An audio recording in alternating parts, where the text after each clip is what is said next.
Think you know what you're eating? Think again. You'd be surprised by how many foods aren't the real deal.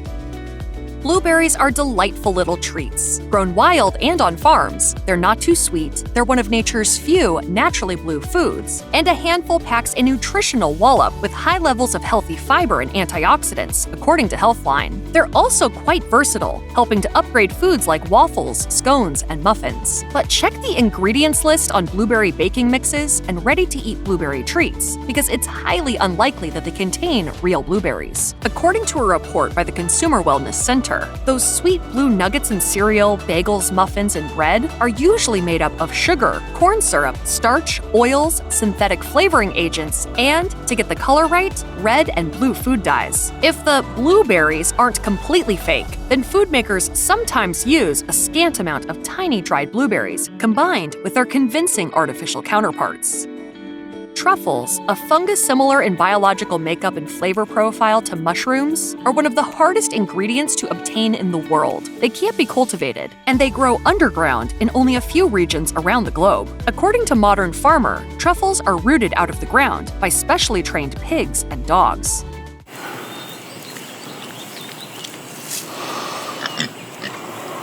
Good find, girl. A few shavings are all a chef or home cook needs to impart their remarkable flavor, which is fortunate because authentic truffles are extremely expensive, like thousands of dollars per pound expensive. One way food producers have tried to meet the curiosity and demand for this highly sought-after, exclusive, and exotic ingredient is with truffle oil, a more cost-efficient way to add the taste and zing of this buried treasure to dishes like truffle fries. But this fancy ingredient is usually bogus. According to the New York Times, even high-end restaurant chefs were fooled by truffle oil, which was thought to be a miracle ingredient made by steeping real truffles in olive oil. The truth is, most of the time, it's not. Truffle oil is made by combining olive oil with synthetic chemical compounds and derivatives, such as 2,4-dithylpentane. Cinnamon isn't just a flavor that resides at the corner of sweet and spicy. It's a specific preparation of a particular plant. According to Healthline, strips of the inside bark of the Cinnamomum verum tree are dried until they form rolls, the very rolls we recognize as cinnamon sticks. These are then ground into a powder to create cinnamon that can be spooned or sprinkled, or it's further processed to create a genuine cinnamon extract. While it's often called cinnamon after its source tree, the authentic spice is also known as Ceylon cinnamon, as one of its native regions, Sri Lanka, was once known as Ceylon. And then there's cassia, which is a product of the China native Cinnamomum cassia tree. It's also able to grow in many more places than Ceylon cinnamon, and it's a major cash crop across Eastern and Southern Asia. Nearly all supermarket cinnamon is really cassia, not Ceylon cinnamon. Pumpkin pie is an essential dessert for millions during the late-year holiday season, appearing on grocery store baking shelves and family dinner tables from Halloween all the way through Thanksgiving and until Christmas. As Gardena explains, it's a signature food that reflects the historical harvest period for its dominant ingredient. Hey, pumpkin pie!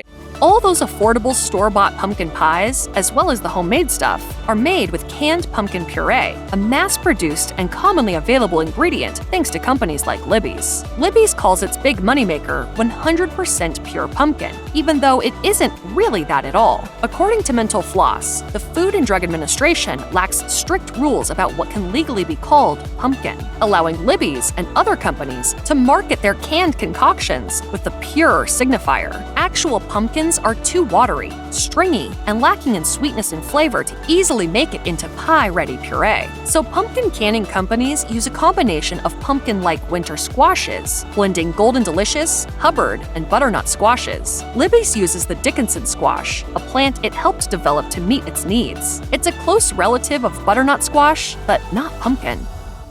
In Japanese restaurants in the US, sushi in all its forms, like maki rolls or sashimi, comes with two standard garnishes: palate-cleansing pickled ginger slices and a dollop of bright green wasabi. The latter tastes and delivers a punch like horseradish because it is horseradish. Real wasabi is made out of grated Wasabia japonica root, according to HuffPost. But the wasabi served in sushi bars is unlikely to be authentic wasabi from the Wasabia japonica plant. According to Vice, most of the global supply of wasabi paste is made out of European horseradish, a plant that's easy and cheap to grow in many climates. The rhizome of the plant is ground up and combined with a particular green food dye to make it resemble and taste like authentic wasabi. This is all done largely out of necessity. Real wasabi is extremely difficult to grow, requiring its roots to stay in water within a cold climate. It also needs a lack of direct sunlight to properly mature, which takes the better part of 2 years. Not only is it difficult to cultivate, but it's tough to export too, leaving Japanese restaurants around the world to make do with the reasonable facsimile of dyed horseradish.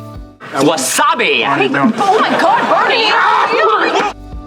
Lurking on spice racks across the country are tiny brown bottles of vanilla. Containers of real vanilla extract and imitation vanilla look identical, but the contents inside are extremely different. According to America's Test Kitchen, about 80% of the global vanilla crop originates in Madagascar. Vanilla extract is made by soaking long brown vanilla bean pods in alcohol and collecting the pure vanilla that comes out in the process. Alcohol is also involved in the creation of imitation vanilla. It is used to dilute the vanilla-like substance created by processing vanillin out of guaiacol, a petroleum derivative. Caramel color is then added to make it resemble natural vanilla extract. Real vanilla is both rare and expensive. Only 1% of all vanilla sold is authentic, and the rest is the fake stuff, which costs about 50 times less than the real deal.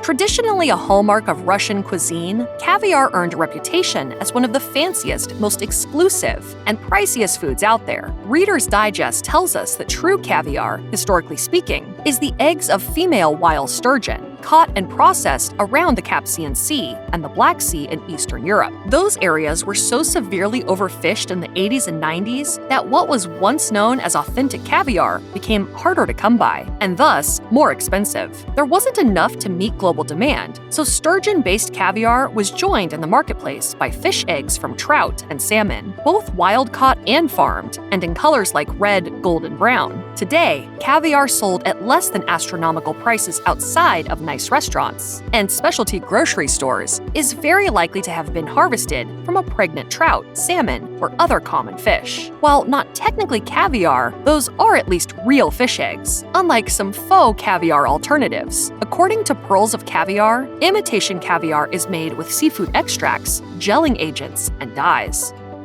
KFC purports to offer home-style cooking, like fried chicken, mashed potatoes, and biscuits, serving the latter with packets of butter and honey. Well, sort of. The butter is a margarine, called buttery spread, while the honey sauce contains just a small amount of honey. It may taste almost exactly like honey, but apart from that small portion of the real stuff, KFC's food scientists use 6 other sweeteners: high fructose corn syrup, sugar, fructose, and molasses. They also use some coloring agents to create this faux beef product. Because of food labeling laws, KFC is at least honest about its product. But according to Insider, imitation or adulterated honey constitutes a massive, fraudulent industry. It's one of the most faked foods on a global scale, and in 2013, the U.S. Justice Department filed charges against importers, Honey Solutions, and Grove Farms for bringing in impure honey.